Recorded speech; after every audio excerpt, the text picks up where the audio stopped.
ସମଗ୍ର ଓଡ଼ିଶା ସେବା ଅଭିଯାନରେ ଜନମଙ୍ଗଳ ରାସଳ ତରଫରୁ ଶୀତବସ୍ତ୍ର ଓ କମ୍ବଳ ବଣ୍ଟନ।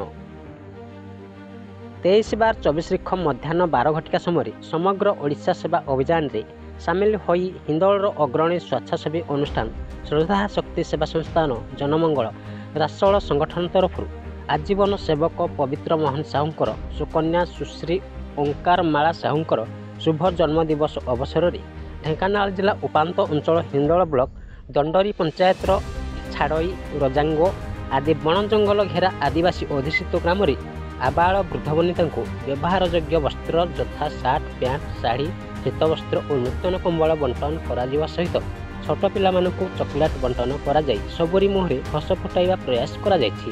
ପ୍ରକାଶ ଥାଏ କି ଉକ୍ତ ଗ୍ରାମଗୁଡ଼ିକ ହାତୀ ପ୍ରବଣ ଅଞ୍ଚଳ ହୋଇଥିବାରୁ ପ୍ରଶାସନର ଅଣଦେଖା ଯୋଗୁଁ ଅତି ଦୟନୀୟ ଅବସ୍ଥାରେ ଜୀବନ ଅତିବାହିତ କରୁଛନ୍ତି।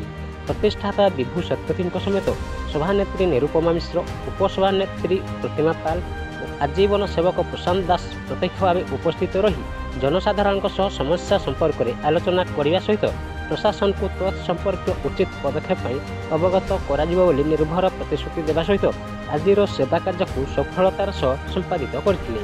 ହିନ୍ଦୋଳରୁ ଗଙ୍ଗାଧର ସାହୁଙ୍କ ରିପୋର୍ଟ, ନ୍ୟୁଜ୍ ଓଡ଼ିଶା ଟିଭି।